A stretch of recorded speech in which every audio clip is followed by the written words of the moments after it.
মাংস দেখলে হচ্ছে কার না খাইতে ইচ্ছা করে, সবারই ঠিক না খাইতে ইচ্ছা করে। তো আজকে আমরা বাড়িতে রান্না হইব চিকেন কষা আর ফ্রাইড রাইস। তো তার লেগা আমরা এদিকে মাংসর সব কিছু জোগাড় করে লাইছি, আর এদিকে আমরা কড়াইয়ের মধ্যে ফ্রাইড রাইসটা বয়াই দিছি খুব সুন্দর করে। তা আমি ভালো করে পারি না, এদিকে আমার শাশুড়ি টাশুড়ি মিললেই করতেছিল এটা, যেটা আমি পারি না ভালো করে, যেটা আমি পারি এটাই আমি করতেছিলাম।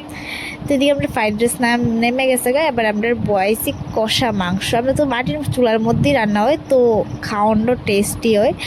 তো এদিকে দাও আস্তে আস্তে রসুন খাইতে কার কার ভালো লাগে, আমার একদম ভালো লাগে না। তারপরেও আছে খাওয়ানোর, তার খাওয়াই না মানুষ, তার লেগে আর কি দেওয়া হয়েছে, বাড়ির তারা খায়। তো এদিকে মাংসটা কষানো হয়ে গেছে গা, আর এদিকে আমি কষে না মাংস না খাইলে কি হয়। তো এদিকে আমি এটা লইয়া বইয়া গেছি খাইতে, যেটা কয়ে লাভ নেই। মাংস পরে খাইলে খাইছি, না খাইলে না খাই, কিন্তু এটা খাইতে ওই বই। তো এদিকে দেখো আমি ফ্রাইড রাইস আর মাংস লইয়া বইয়া গেছি খাইতে। তো আজকে ফ্রাইড রাইস মাংসটা সত্যি খুবই ভালো হয়েছে, যেটা বালা তো কইতেই না ভালো হইলে। তো এদিকে দেখো আমরা খাওয়া দাওয়া পর্ব শেষের